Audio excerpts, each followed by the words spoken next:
Keys to power. Most people are open books. They say what they feel, blurt out their opinions at every opportunity, and constantly reveal their plans and intentions. They do this for several reasons. First, it is easy and natural to always want to talk about one's feelings and the plans for the future. It takes effort to control your tongue and monitor what you reveal. Second, many people believe by being honest and open, they are winning people's hearts and showing their good nature. They are greatly deluded. Your honesty is likely to offend people. It is much more prudent to tailor your words, telling people what they want to hear, rather than the coarse and ugly truth of what you feel or think. More important, by being unabashedly open, you make yourself so predictable and familiar that it's almost impossible to respect or fear you. And power will not accrue to a person who cannot inspire such emotions. If you yearn for power, quickly lay honesty aside and train yourself in the art of concealing your intention. Master the art and you will always have the upper hand. Simply dangle an object you seem to desire, a goal you seem to aim for in front of people's eyes, and they will take the appearance for reality. Once their eyes focus on the decoy, they will fail to notice what you are really up to. Let's see how this works in seduction. In seduction, set up conflicting signals, such as desire and indifference. I have to go. And you not only throw them off scent, you inflame their desire to possess you.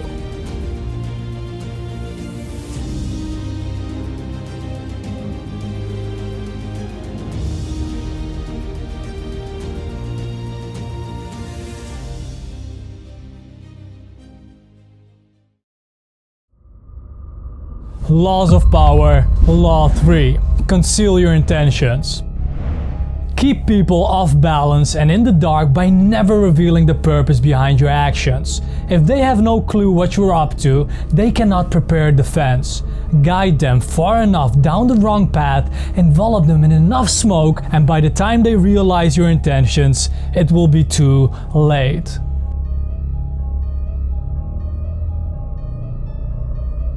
Use decoyed objects of desire and red herrings to throw people off the scent.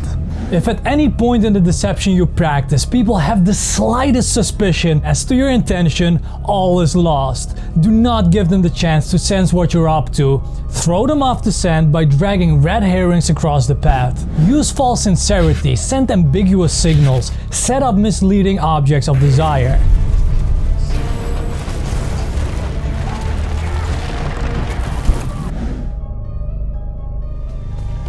Listening to me, Neo?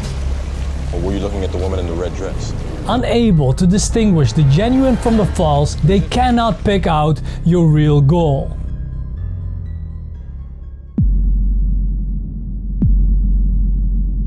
A wonderful example is seen in Suits.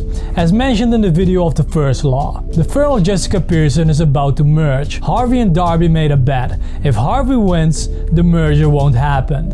In the upcoming scenes, you can observe this law wonderfully. Are you suggesting a wager? You lose, we don't merge.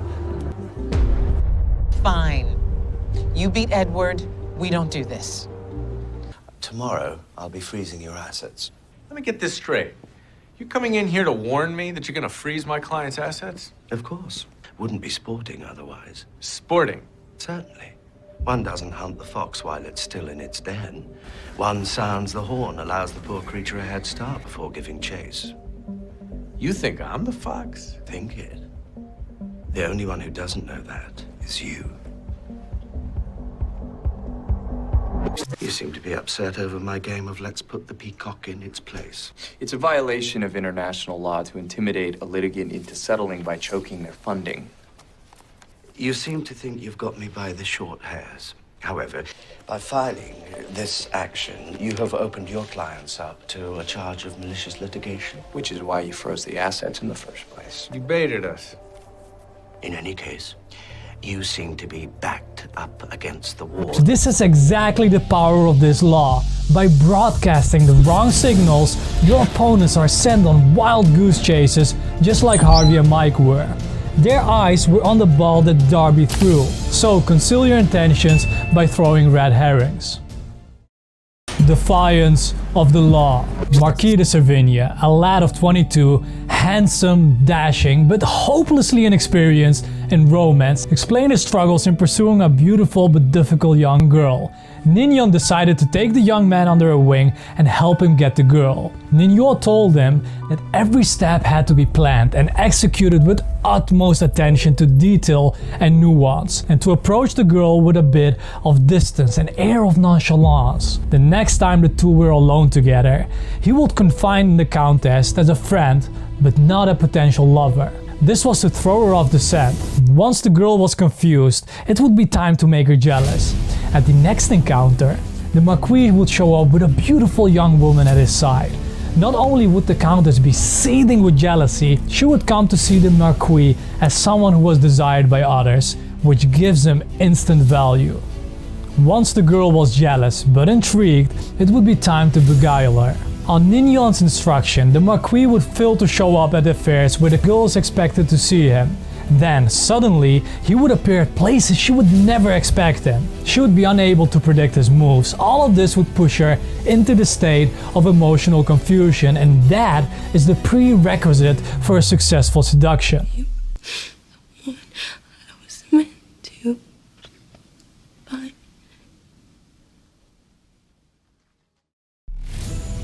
Everyone heard how the girl would laugh a little harder at his witticisms, listen more closely to his stories. Nignon felt that the young woman was falling under his spell. It was a matter of weeks now.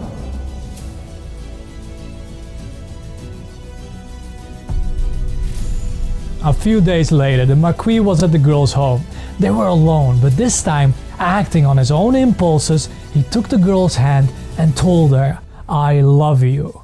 The young woman seemed to be confused, became polite, and then excused herself. The next few times he visited, he was told she was not at home. When she finally admitted him again, the two felt awkward and uncomfortable with each other. The spell was broken.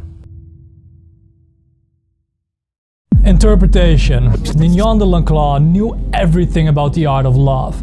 Men and women differ, but deep down inside, they often sense when they're being seduced. They give in because they enjoy the feeling of being led along. Everything in seduction depends on suggestion. You cannot announce your intention or reveal them directly in your words. Instead, you must throw your target off the scent, scramble your signals, appear interested in another man or woman, which is the decoy, then hint at being interested in the target, then feign indifference, on and on and on. Such patterns not only confuse, they excite. I'm partial to a little sweetness in the morning. You care to join me? I'd hate to deny you the pleasure of my company. I think I can manage without it. My loss. Ladies. Oh, that man is trouble. What are we talking about? The fact that he's into me. Were you here? He's into me. Haven't you ever heard go after the second prettiest to get the prettiest attention? No. Well, it's a thing. Huh. You had a thing. Well, two things. But who's counting? Observance of the law. A tactic that is often effective in setting up a red herring is to appear in support of an idea or cause that is actually contrary to your own sentiments. The same applies for any decoyed objects of desire. Seem to want something in which you are actually not interested at all, and your enemies will be thrown off the scent, making all kinds of errors in their calculation. During the War of the Spanish Succession in 1711, the head of the English army wanted to destroy a key French fort because it protected a vital thoroughfare into France. Yet he knew that if he destroyed it, the French would realize that he wanted it to advance down that road. Instead, he merely captured the fort and secured it with some of his troops, making it appear as if he wanted it for some purpose of his own. As a response to his move, the French attacked the fort and the head of the army let them capture it. Once the French had it back though, they destroyed it, figuring that the English army had wanted it for some important reason. Now that the fort was gone, the road was unprotected and the English army could easily march into France. So the question is, how can you use this in your own life? Robert Greene writes, hide your intentions not by closing up with the risk of appearing secretive and making people suspicious, but by talking endlessly about your desires and goals, just not your real ones. You will kill 3 birds with 1 stone. You appear friendly, open and trusting. You'll conceal your intentions, and you'll send your rivals on time-consuming wild goose chases. Another powerful tool in throwing people off the scent is false sincerity. People easily mistake sincerity for honesty. Remember, the best deceivers do everything they can to cloak their roguish qualities. They cultivate an air of honesty in one area to disguise their dishonesty in others. Honesty is merely another decoy in their arsenal of weapons. Before we move on, friends, before we move to the observance of the law, if you wish to see more content and more laws like this to help you become more powerful or at least recognize the power place in the world, be sure to hit the like and subscribe button because it would be making a huge difference for my channel. By the way, the ethical variant of this law is found in the description down below. Enjoy. Observance of the law 2. In 1850, the young Otto von Bismarck, a deputy in the Prussian parliament, was at a turning point in his career. Germany was then divided and at war against Austria. Everyone wanted to go to war. The only ones to oppose war were the king and his ministers, who preferred to appease the powerful Austrians. Throughout his career, Bismarck had been a loyal, even passionate supporter of Prussian might and power. He dreamt of German unification, of going to war against Austria and humiliating the country that for so long had kept Germany divided. As a former soldier, he saw warfare as a glorious business. Bismarck nevertheless gave a speech in Parliament at the height of the war fever that astonished all who heard it. Not only did Bismarck go on to say that going to war is madness, but, strangest of all, he praised Austria and defended her actions. This went against everything he had stood for. Bismarck was against the war. What could this possibly mean? Eventually the king won out and the war was averted. A few weeks later, the king was grateful that he had spoken for peace and made him a cabinet minister. And eventually he became the Prussian premier. In this role, he eventually led his country, a peace-loving king, into war against Austria, crushing the former empire and established a mighty German state with Prussia at its head. Interpretation. Bismarck made several calculations. A. Prussia's army wasn't ready for war and would lose. B. The king and his conservative ministers wanted peace. Bismarck wanted power. The answer was to throw people off the scent by supporting a cause he detested. And it was because of Bismarck's speech that the king made him a minister and later rose to be a prime minister, attaining the power to strengthen the military and accomplish what he wanted all along, the humiliation of Austria and the unification of Germany under Prussia's leadership. Bismarck was certainly one of the cleverest statesmen who ever lived, a master of strategy and deception. Had he announced his real intentions, he would not have won the argument. By being completely insincere and sending misleading signals, however, he deceived everyone, concealed his purpose, and attained everything he ever wanted. Friends, such is the power of hiding your intentions.